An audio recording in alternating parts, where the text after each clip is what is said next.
Kementerian Dalam Negeri mendapat sorotan pasca penunjukan penjabat kepala daerah yang akan ditempatkan di sejumlah wilayah. Kementerian Dalam Negeri dituding tidak transparan dalam memilih penjabat kepala daerah. Belum lagi terdapat pro kontra perwira TNI atau Polri aktif yang ditunjuk menjadi penjabat sementara kepala daerah. Akibatnya sejumlah gubernur enggan melantik penjabat sementara di beberapa wilayah. Untuk membahasnya lebih dalam kita sudah terhubung melalui sambungan Zoom dengan Kepala Pusat Penerangan Kemendagri Beni Irwan. Selamat sore Pak Beni. Selamat sore Mbak Rifana. Dan anggota Dewan Pembina Perkumpulan untuk Pemilu dan Demokrasi atau Perludem, Titi Anggraeni. Selamat sore Mbak Titi. Selamat sore Mbak Nana, Pak Beni juga selamat sore. Saya mau ke Mbak Titi terlebih dahulu. Ya Mbak Titi, teman-teman pegiat pemilu ini menilai penunjukan penjabat kepala daerah tidak transparan. Catatannya apa saja sih Mbak? Tidak transparannya itu di bagian mana sebetulnya?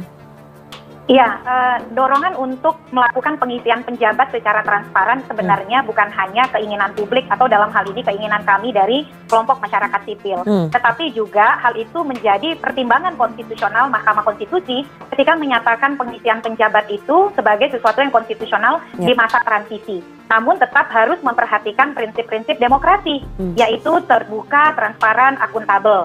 Dan ada beberapa lagi rambu-rambu yang dibuat, diisi oleh figur yang punya kompetensi, mampu menjawab kebutuhan real dari suatu daerah. Oleh karena itu sebelum diisi oleh penjabat harusnya ada pemetaan kebutuhan real dari suatu daerah yang kemudian berkorelasi dengan penjabat yang akan mengisi, termasuk juga dengan memperhatikan aspirasi daerah.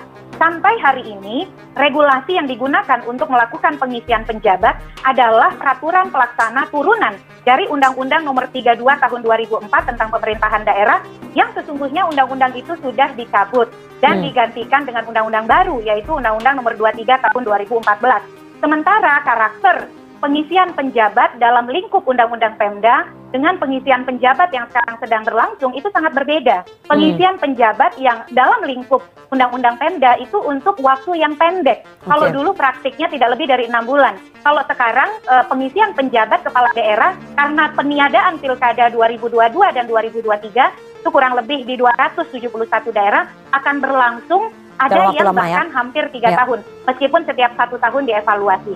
Nah, skema yang berlangsung sekarang masih pakai skema lama. Kalau gubernur itu penjabatnya diusulkan oleh Menteri Dalam Negeri kepada Presiden, otoritas akhir ada pada Presiden. Sementara kalau gubernur itu, kalau penjabat Bupati Wali Kota diusulkan oleh gubernur sebanyak 3 nama kepada Menteri Dalam Negeri. Nah, terus terang kami sendiri melihat proses yang menurut Mahkamah Konstitusi dalam pertimbangan hukum konstitusionalnya terbuka, transparan, akuntabel itu berlangsung sangat eksklusif di sisi eksekutif. Bahkan misalnya ketika ada sikap 2 gubernur yang sempat kemudian tidak melantik itu kan sebenarnya refleksi mereka saja yang boleh mengusulkan itu bingung. Kenapa tidak diakomodir 3 nama yang diusulkan?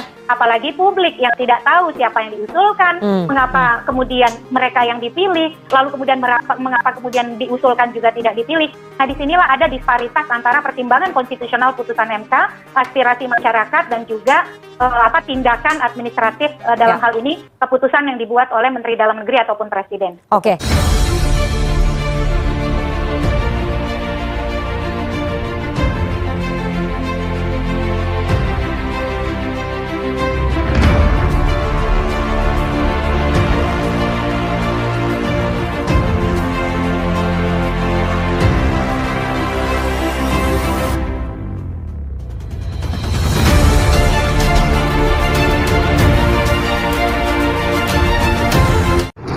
Bismillahirrahmanirrahim. Assalamualaikum warahmatullahi wabarakatuh. Waalaikumsalam warahmatullahi wabarakatuh. Sahabat HS Official yang dirahmati Allah Subhanahu wa taala, seperti biasa kita bertemu dalam suasana cukup cerah.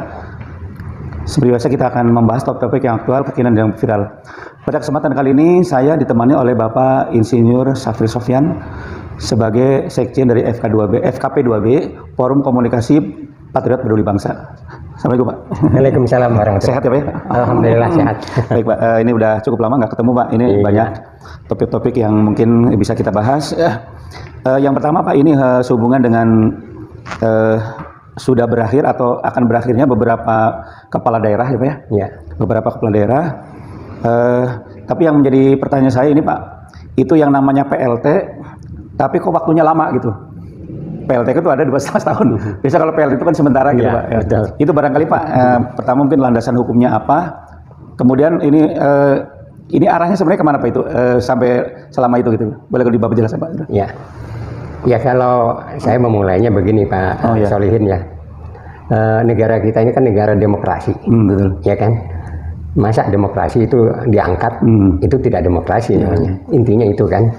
Jadi Indonesia ini hancur dalam hal demokrasi dengan adanya pengangkatan PLT itu. Dan menurut saya itu tidak berdasar sama sekali. Ini melanggar konstitusi, melanggar undang-undang dasar. Kalau dibaca di pasal 18, ya kan, kalau sudah habis masa jabatan, ya kan, itu sudah harus ada pemilihan. Ya. Nah, ini kan seenak-enaknya DW, diangkat oleh Jokowi dan diangkat oleh Tito, gitu.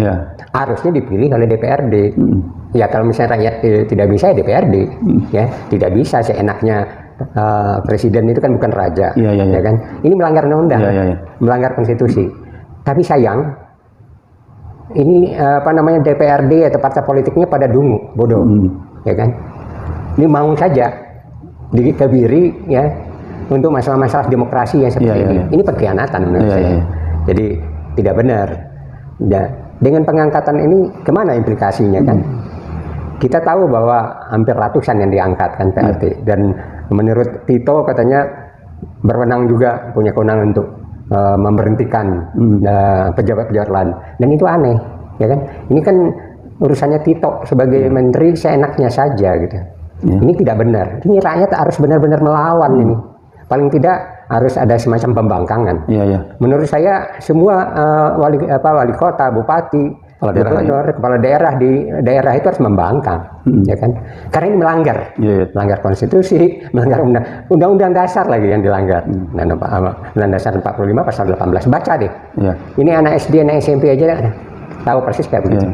Nah, ini memang karena apa? Karena memang negara kita ini udah diatur melalui ketatanegaraan yang seenak-enaknya. Tidak ada lagi yang namanya istilah demokrasi, udah nggak ada, udah dilanggar, ini kerajaan jadinya. Ya, Jokowi enak saja mengangkat orang-orang terdekatnya misalnya. Nah, implikasinya seperti yang saya katakan tadi, ya, ini berbahaya. Ya, apalagi dengan diberikan kewenangan oleh Tito, boleh hampir sama lah dengan kewenangan daripada definitif, ya, kepala daerah definitif. Padahal ini PLT, ya kan? Harus ada batasannya, dan mengangkat PLT yang dalam jangka panjang ini udah salah kan, udah tidak ada aturannya gitu kan, melanggar sekali konstitusi. Ditambah pemilihannya adalah pemilihan yang tidak berdasar gitu, pokoknya yang terdekat lah gitu. Kemana arahnya 2024? Ya kan? Dulu saja yang namanya pemilu, ya kan? Itu yang namanya pemilu 2019 ya banyak. Sangat banyak, penyimpangan, ya kan, manipulasi, ya kan, ya, memang karena semua dimenangkan di MK, yang MK kita tahu juga dalam posisi di mana gitu ya, jadi itu tidak terungkap, ya kan, apalagi ada 800 kepala negara yang, 800 anggota KPU, ya, di daerah dan di pusat. Itu ada petugas lah, petugas di pemilihan, ya, bukan anggota KPU, tapi petugas di pemilihan itu hampir 800 yang meninggal gitu. Nah, sekarang kalau kita kaitkan kemana, ya, istilahnya skenario ini diarahkan, ya kan? Kita tahu bahwa yang namanya pemilu, ya kan, itu kan penentuan pemimpin yang harusnya benar-benar benar bersih dan jujur, ya. Nah, sekarang yang harusnya kita lebih maju setahap dari 2019 karena udah 5 tahun gitu, di mana perkembangan teknologi juga sangat maju, ya kan. Lalu dari mulai katakanlah dulu tidak ada online, sekarang sudah semua udah pakai itu semua, sistemnya udah digital, ya, udah era digital, era industri bukan 4.0 lagi tapi udah 5.0. Tapi Indonesia menggunakan cara pemilunya juga cara yang zero gitu, cara lama, ya kan? Pakai kotak kardus, pakai tusuk paku gitu. Padahal dengan cara-cara yang lain kita udah bangga dengan KTP elektronika, lalu juga dibangga-banggakan tentang selama COVID gitu kan, peduli lindung terbaik di dunia gitu kan. Dan semua transaksi kita, ya, mau perbankan segala itu semua udah menggunakan itu, ya kan? Dan itu langsung ke pusat. Tapi sekarang tidak. Kalau masih menggunakan cara lama 2019, perlu tanda tanya. Sudah modern, tapi kembali dengan cara ortodok, ya kan? Dan tujuannya apa? Kan suara itu dari sana meningkat ke tingkat kecamatan, dari kecamatan tingkat kabupaten atau kota, terus baru ke pusat. Dari situ aja sudah banyak tahap-tahap yang terjadi manipulasi. Tolong catat pernyataan saya ini bahwa wali kota, bupati, dan gubernur banyak yang diangkat oleh presiden dan Tito. Ya. Jadi saya istilahnya seorang optimis. Selalu moto saya bilang bahwa ya secara pribadi saya bilang bahwa dia optimis, ya be optimis and be the best always. Selalu optimis dan selalu berbuat yang terbaik. Gitu. Itu moto saya. Tapi kalau dengan cara-cara sekarang ini memanipulasi undang-undang dasar, ya kan, lalu mengangkat pejabat-pejabat yang terdekat di kalangan istana, atau istilah saya adalah status quo, ya kan, status quo yang semuanya terdepan dan terdekat dengan Taipan, gitu kan. Ya, itu fakta sih. Saya bukan menyebarkan hoax ya. Ya, bagaimana kedekatan Tito dengan para Taipan kita juga tahu lah, dari percakapan pertemuan dia juga demikian. Begitu juga Jokowi, ya kan. Nah, arahnya kemana? Ya itu tadi. Jadi saya katakan bahwa saya seorang optimis, tapi ke depan 2022 itu saya pesimis. Akan terjadi pemilu yang bersih. Jadi saya cuma mengingatkan bagaimanapun misalnya katakanlah ada seseorang yang diagul-agul oleh rakyat, ya kan, yang terbaik oleh masyarakat, rakyat, didukung oleh rakyat, itu masih juga tanda tanya. Sistem hancur begini, itu tanda tanya, ya kan. Jadi ya jangan terlalu puas lah. Kalau saya melihat bahwa ini pemilu ini untuk 2002 ini dengan cara-cara seperti ini, mengangkat pejabat dengan seenaknya. 2024 maksudnya? 2024. Mengangkat pejabat dengan seenaknya dan kedekatan-kedekatan itu arahnya menurut saya, apalagi dengan sistem yang juga masih ortodoks, itu pakai paku, pakai kotak kardus.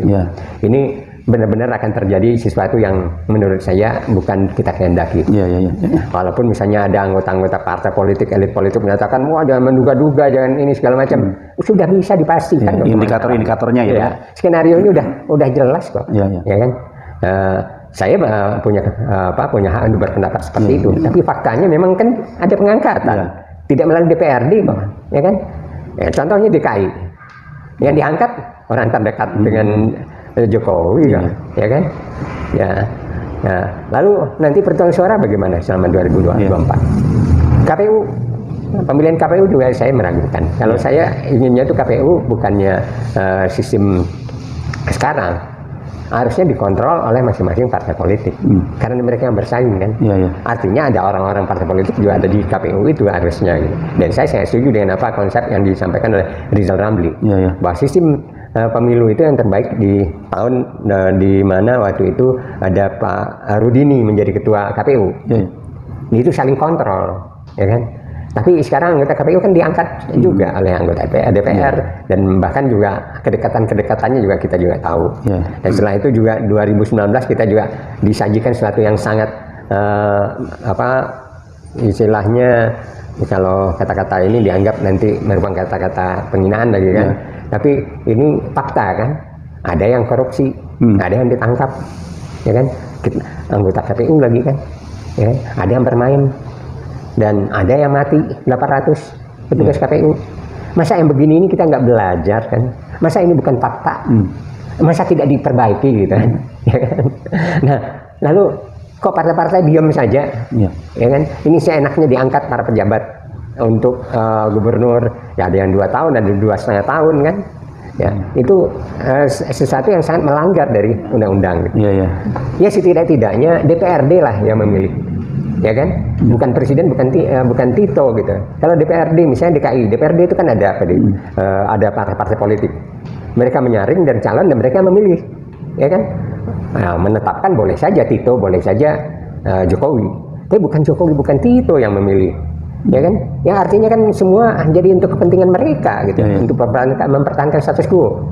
Ya, intinya kata-kata saya itu adalah demokrasi di Indonesia itu udah hancur dengan adanya pengangkatan seperti ini, yang dianggap juga pengangkatan ini sama dengan definitif, kan ngaco itu. Namanya PLT disamakan dengan definitif, itu apa dasarnya? Undang-undangnya nggak ada. Ya, jadi saya juga ingin menyerukan, ya udah perlu ada pembangkangan terhadap kepala-kepala daerah yang benar-benar sudah diatur gitu. Ya, saya kira itu. Pak, sebelum saya ke ini masalah ini, mungkin saya ingin menegaskan kembali bahwa pengangkatan semacam ini sebenarnya secara sistem ketatanegaraan itu sesat. Sesat. Dan secara demokrasi melanggar gitu ya. Melanggar. Ya. Sangat tidak konstitusional. Dengan demikian sebenarnya itu mungkin ada udang di balik batu, ada kepentingan-kepentingan tertentu yang mungkin ya, yang terdekat adalah pemilu, pilpres, ya kan.